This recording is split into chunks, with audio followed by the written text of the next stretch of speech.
ओम शांति। 28 सितंबर 2024। बाबा के महावाक्य।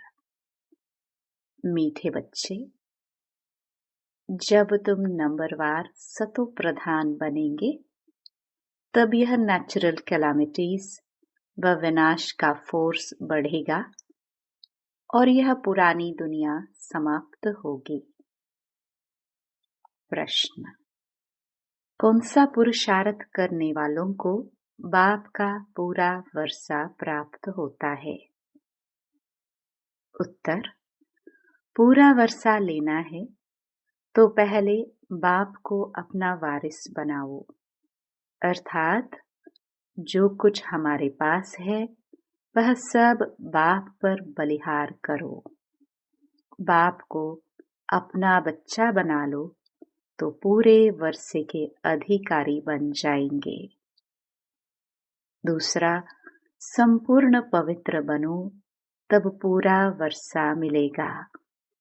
संपूर्ण पवित्र नहीं तो मोचरा खाकर थोड़ी सी मानी रोटी मिल जाएगी। ओम शांति। बच्चों को सिर्फ एक की याद में नहीं बैठना है, 3 की याद में बैठना है। भल एक ही है, परंतु तुम जानते हो वह बाप भी है, शिक्षक भी है, सतगुरु भी है। हम सबको वापस ले जाने आए हैं। यह नई बात तुम ही समझते हो। बच्चे जानते हैं वह जो भक्ति सिखाते हैं, शास्त्र सुनाते हैं, वह सब हैं मनुष्य। इनको तो मनुष्य नहीं कहेंगे ना। यह तो है निराकार। निराकार आत्माओं को बैठ पढ़ाते हैं। आत्मा शरीर द्वारा सुनती है। यह ज्ञान बुद्धि में होना चाहिए। अभी तुम बेहद के बाप की याद में बैठे हो। बेहद के बाप ने कहा है, रूहानी बच्चों, मुझे याद करो तो पाप कट जाए। यहाँ शास्त्र आदि की कोई बात नहीं। जानते हो बाप हमको राजयोग सिखला रहे हैं। कितना भारी टीचर है। ऊंचते ऊंच तो पद भी ऊंचते ऊंच प्राप्त कराते हैं। जब तुम सतो प्रधान बन जाएंगे नंबरवार पुरुषार्थ अनुसार, तब फिर लड़ाई होगी, नेचुरल कैलामिटीज भी होंगी। याद भी जरूर करना है। बुद्धि में सारा ज्ञान भी होना चाहिए। सिर्फ एक ही बार पुरुषोत्तम संगम युग पर बाप आकर समझाते हैं, नई दुनिया के लिए। छोटे बच्चे भी बाप को याद करते हैं।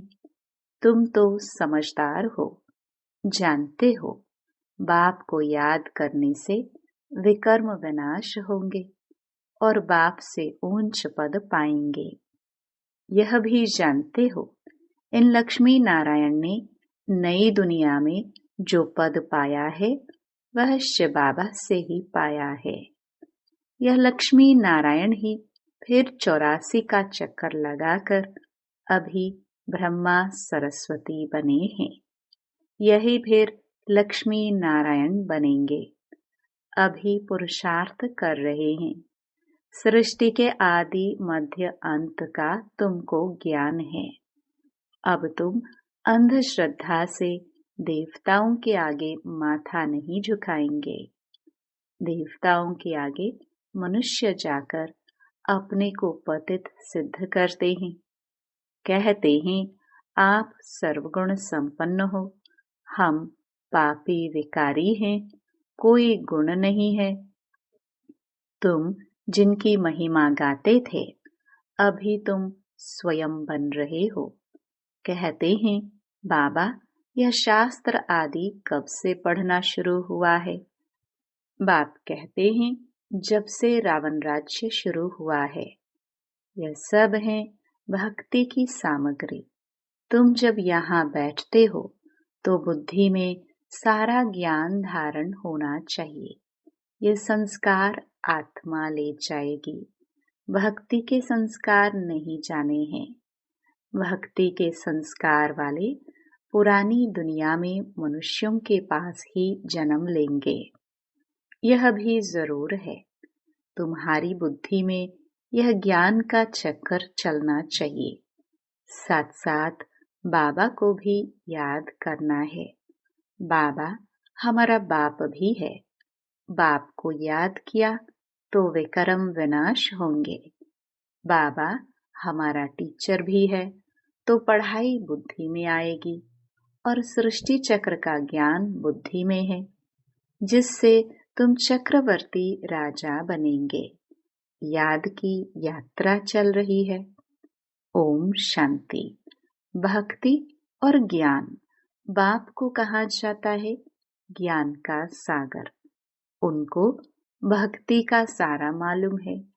भक्ति कब शुरू हुई, कब पूरी होगी, मनुष्यों को यह पता नहीं। बाप ही आकर समझाते हैं। सत्युग में तुम देवी देवता विश्व के मालिक थे। वहां भक्ति का नाम नहीं, एक भी मंदिर नहीं था। सब देवी देवता ही थे। पीछे जब आधी दुनिया पुरानी होती है, यानी 2500 वर्ष पूरे होते हैं, अथवा त्रेता और द्वापर का संगम होता है, तब रावण आता है। संगम तो जरूर चाहिए। त्रेता और द्वापर के संगम पर रावण आते हैं, जबकि देवी देवता वाम मार्ग में गिरते हैं। यह सिवाय तुम्हारे कोई नहीं जानते। बाप भी आते हैं कलयुग अंत और सतयुग आदि के संगम पर, और रावण आता है त्रेता और द्वापर के संगम पर। अब उस संगम को कल्याणकारी नहीं कहेंगे, उनको तो अकल्याणकारी ही कहेंगे। बाप का ही नाम कल्याणकारी है। द्वापर से अकल्याणकारी युग शुरू होता है। बाप तो है चैतन्य बीज रूप, उनको सारे झाड़ की नॉलेज है। वह बीज भी अगर चैतन्य हो तो समझावे, मेरे से यह झाड़ ऐसे निकलता है, परंतु जड़ होने कारण बता नहीं सकता। हम समझ सकते हैं कि बीज डालने से पहले झाड़ छोटा सा निकलता है, फिर बड़ा हो फल देना शुरू करता है, परंतु चैतन्य ही सब कुछ बता सकते हैं। दुनिया में तो आजकल मनुष्य क्या क्या करते रहते हैं, इन्वेंशन निकालते रहते हैं, चंद्रमा में जाने की कोशिश करते हैं। ये सब बातें अभी तुम सुन रहे हो। चंद्रमा तरफ कितना ऊंचा लाखों माइल्स तक चले जाते हैं, जांच करने के लिए कि देखे चंद्रमा क्या चीज है। समुद्र में कितना दूर तक जाते हैं, जांच करते हैं, परंतु अंत पा नहीं सकते। पानी ही पानी है। एरोप्लेन में ऊपर जाते हैं, उन्हों को पेट्रोल इतना डालना है जो फिर वापस भी आ सके। आकाश बेहद है ना, सागर भी बेहद है। जैसे यह बेहद का ज्ञान सागर है, वह है पानी का बेहद का सागर। आकाश तत्व भी बेहद है, धरती भी बेहद है। चलते जाओ, सागर के नीचे फिर धरती है। पहाड़ी किस पर खड़ी है? धरती पर। फिर धरती को खोदते हैं तो पहाड़ निकल आता, उसके नीचे फिर पानी भी निकल आता है। सागर भी धरनी पर है, उसका कोई अंत नहीं पा सकते हैं कि कहाँ तक पानी है, कहाँ तक धरती है। परमपिता परमात्मा जो बेहद का बाप है, उनके लिए बेअंत नहीं कहेंगे। मनुष्य भल कहते हैं ईश्वर बेअंत है, माया भी बेअंत है, परंतु तुम समझते हो ईश्वर तो बेअंत हो ही नहीं सकता। बाकी यह आकाश बेअंत है। यह 5 तत्व हैं, आकाश, वायु। यह 5 तत्व तमो प्रधान बन जाते हैं। आत्मा भी तमो प्रधान बनती है। फिर बाप आकर सतो प्रधान बनाते हैं। कितनी छोटी आत्मा है, 84 जन्म भोगती है। यह चक्र फिरता ही रहता है। यह अनादि नाटक है, इनका अंत नहीं होता। यह परंपरा से चला आता है। कब से शुरू हुआ यह कहे तो फिर अंत भी हो। बाकी यह बात समझानी है, कब से नई दुनिया शुरू होती है, फिर पुरानी होती है। यह 5000 वर्ष का चक्र है जो फिरता ही रहता है। अभी तुम जानते हो, बाकी उन्होंने तो धुक्का गपोड़ा लगा दिया है। शास्त्रों में लिखा है कि सत्युग की आयु इतने लाखों वर्ष है, तो मनुष्य सुनते सुनते उनको ही सच समझ लेते हैं। यह पता नहीं पड़ता भगवान कब आकर अपना परिचय देंगे। न जानने के कारण कह देते हैं कलयुग की आयु 40,000 वर्ष अभी पड़ी है। जब तक तुम न समझाओ, अभी तुम निमित्त हो समझाने के लिए कि कल्प 5000 वर्ष का है, न कि लाखों वर्ष का है। भक्ति मार्ग की कितनी सामग्री है। मनुष्यों को पैसा होता है तो फिर खर्चा करते हैं। बाप कहते हैं मैं तुमको कितने पैसे देकर जाता हूँ। बेहद का बाप तो जरूर बेहद का वर्षा देंगे। इससे सुख भी मिलता है, आयु भी बड़ी होती है। बाप बच्चों को कहते हैं मेरे लाडले बच्चों, आयुष्मान भव।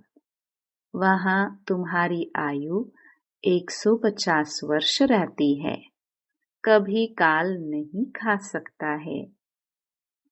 बाप वर देते हैं, तुमको आयुष्मान बनाते हैं, तुम अमर बनेंगे।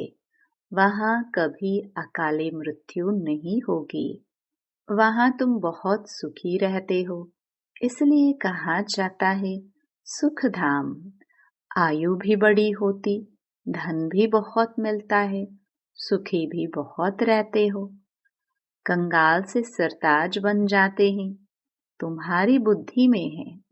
बाप आते हैं देवी देवता धर्म की स्थापना करने। वह तो जरूर छोटा झाड़ होगा। वहां है ही एक धर्म, एक राज्य, एक भाषा। उसको ही कहा जाता है विश्व में शांति। सारे विश्व में हम ही पाटधारी हैं। यह दुनिया नहीं जानती। अगर जानती हो तो बताए कब से हम पाट बजाते आए हैं। अभी तुम बच्चों को बाप समझा रहे हैं। गीत में भी है ना, बाबा से जो मिलता है सो और कोई से नहीं मिलता। सारी पृथ्वी, आसमान, सारी विश्व की राजधानी दे देते हैं। यह लक्ष्मी नारायण विश्व के मालिक थे। फिर बाद में जो राजाए आदि होते हैं वह भारत के थे। गायन भी है जो बाबा देते हैं, वह और कोई दे न सके। बाप ही आकर प्राप्ति कराते हैं। तो यह सारा ज्ञान बुद्धि में रहना चाहिए, जो कोई को भी समझा सको। इतना समझने का है। अब समझा कौन सकते हैं? जो बंधन मुक्त हो। बाबा के पास जब कोई आते हैं तो बाबा पूछते हैं कितने बच्चे हैं, तो कहते 5 बच्चे अपने हैं और छठा बच्चा शिव बाबा है। तो जरूर सबसे बड़ा बच्चा ठहराना। शिव बाबा के बन गए तो फिर शिव बाबा अपना बच्चा बनाए विश्व का मालिक बना देते हैं। बच्चे वारिस हो जाते हैं। यह लक्ष्मी नारायण शिव बाबा के पूरे वारिस हैं। आगे जन्म में शिव बाबा को सब कुछ दे दिया तो वर्षा जरूर बच्चों को मिलना चाहिए। बाबा ने कहा मुझे वारिस बनाओ, फिर दूसरा कोई नहीं। कहते बाबा ये सब कुछ आपका है, आपका फिर हमारा है। आप हमको सारे विश्व की बादशाही का वर्षा देते हो, क्योंकि तुमको जो कुछ था वह दे दिया। ड्रामा में नोंद है ना, अर्जुन को विनाश भी दिखाया तो चतुर्भुज भी दिखाया। अर्जुन कोई और तो नहीं है, इनको साक्षात्कार हुआ। देखा राजाई मिलती है तो क्यों न शिव बाबा को वारिस बनाऊं, वह फिर हमको वारिस बनाते हैं। यह सौदा तो बहुत अच्छा है। कभी कोई से कुछ पूछा नहीं, गुप्त सब कुछ दिया। इसको कहा जाता है गुप्त दान। किसको क्या पता इन्हों को क्या हो गया, किन्होंने समझा इनको वैराग्य आया, शायद सन्यासी बन गया। तो यह बच्चियां भी कहती हैं 5 बच्चे तो अपने हैं, बाकी एक बच्चा हम इनको बनाएंगे। इसने भी सब कुछ बाबा के आगे रख दिया, जिससे बहुतों की सर्विस हो। बाबा को देख सबको ख्याल आया, सब घर बार छोड़ भाग आए। वहां से ही हंगामा शुरू हुआ। घर बार छोड़ने की उन्होंने हिम्मत दिखाई। शास्त्रों में भी लिखा है भट्टी बनी थी, क्योंकि उन्हों को एकांत जरूर चाहिए, सिवाय बाप के और कोई याद न रहे, मित्र संबंधियों आदि के भी याद न रहे, क्योंकि आत्मा जो पतित बनी है उनको पावन जरूर बनाना है। बाप कहते हैं गृहस्थ व्यवहार में रहते पवित्र बनो, इस पर ही मुसीबत आती है। कहते थे यह स्त्री पुरुष के बीच में झगड़ा डालने वाला ज्ञान है, क्योंकि एक पवित्र बने दूसरा न बने तो मारा मारी चल पड़े। इन सब ने मारे खाए हैं, क्योंकि अचानक नई बात हुई ना। सब आश्चर्य खाने लगे, यह क्या हुआ जो इतने सब भागते हैं, मनुष्यों में समझ तो नहीं है। इतना कहते थे कोई ताकत है, ऐसा तो कभी हुआ नहीं जो अपना घर बार छोड़ भागे। ड्रामा में ये सब चरित्र शिव बाबा के हैं। कोई हाथ खाली भागे ये भी खेल है। घर बार आदि सब छोड़ भागे, कुछ भी याद नहीं रहा, बाकी सिर्फ यह शरीर है जिससे काम करना है। आत्मा को भी याद की यात्रा से पवित्र बनाना है, तभी पवित्र आत्माएं वापस जा सकती हैं। स्वर्ग में अपवित्र आत्मा तो जा ना सके, कायदा नहीं। मुक्ति धाम में पवित्र ही चाहिए। पवित्र बनने में ही कितने विघ्न पड़ते हैं। आगे कोई सत्संग आदि में जाने के लिए रुकावट थोड़ी होती थी, कहाँ भी चले जाते थे। यहाँ पवित्रता के कारण विघ्न पड़ते हैं। यह तो समझते हैं पवित्र बनने बगैर वापस घर जाना सके। धर्मराज द्वारा मोचरे सजाए खाने पड़ेंगे, फिर थोड़ी मानी मिलेगी। मोचरा नहीं खाएंगे तो पद भी अच्छा मिलेगा। यह समझ की बात है। बाप कहते हैं मीठे बच्चों, तुमको हमारे पास आना है। यह पुराना शरीर छोड़ पवित्र आत्मा बन आना है। फिर जब 5 तत्व सतो प्रधान नए हो जाएंगे, तब तुमको शरीर नए सतो प्रधान मिलेंगे। सारे उथल पाथल हो नए बन जाएंगे। जैसे बाबा इनमें आकर बैठते हैं, वैसे आत्मा बिगर कोई तकलीफ गर्भ महल में जाकर बैठेगी। फिर जब समय होता है तो बाहर आ जाती है, तो जैसे बिजली चमक जाती है, क्योंकि आत्मा पवित्र है। यह सब ड्रामा में नोंद है। अच्छा, मीठे मीठे सिखिलदे बच्चों प्रति माता पिता बाप दादा का याद प्यार और गुड मॉर्निंग। रूहानी बाप की रूहानी बच्चों को नमस्ते। धारणा के लिए मुख्य सार। पहला, आत्मा को पावन बनाने के लिए एकांत की भट्टी में रहना है। एक बाप के सिवाय दूसरा कोई भी मित्र संबंधी याद न आए। दूसरा, बुद्धि में सारा ज्ञान रख बंधन मुक्त बन दूसरों की सर्विस करनी है। बाप से सच्चा सौदा करना है। जैसे बाप ने सब कुछ गुप्त किया, ऐसे गुप्त दान करना है। वरदान, माया के विकराल रूप के खेल को साक्षी होकर देखने वाले माया जीत भव। माया को वेलकम करने वाले उसके विकराल रूप को देखकर घबराते नहीं। साक्षी होकर खेल देखने से मजा आता है, क्योंकि माया का बाहर से शेर का रूप है, लेकिन उसमें ताकत बिल्ली जितनी भी नहीं है। सिर्फ आप घबरा कर उसे बड़ा बना देते हो। क्या करूं, कैसे होगा? लेकिन यही पाठ याद रखो, जो हो रहा है वो अच्छा, और जो होने वाला है वो और अच्छा। साक्षी होकर खेल देखो तो माया जीत बन जाएंगे। स्लोगन, जो सहनशील हैं वह किसी के भाव स्वभाव में जलते नहीं। व्यर्थ बातों को एक कान से सुन दूसरे से निकाल देते हैं।